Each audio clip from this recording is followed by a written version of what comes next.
The Apostle Paul reminds us in 1 Corinthians 13 that love, or charity, is the greatest gift of all. He wrote, "And now abideth faith, hope, charity, these three, but the greatest of these is charity." 1 Corinthians 13:13. Let me share a modern story inspired by this timeless truth.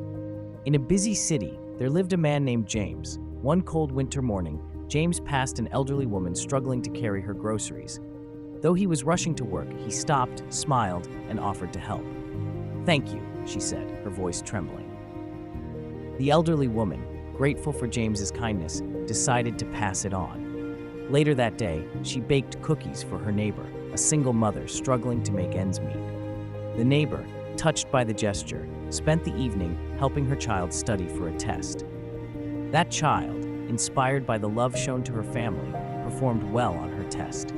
Her teacher, noticing her effort, wrote her an encouraging note. This small act of kindness inspired the child to befriend a lonely classmate, changing their entire day.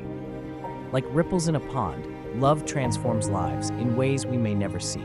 As Paul wrote, "Charity suffereth long and is kind. Charity envieth not. Charity vaunteth not itself, is not puffed up."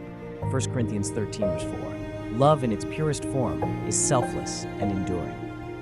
The story of James reminds us that love is more than a feeling, it's an action. Every small act of kindness reflects the selfless love of Christ and has the power to bring light to others.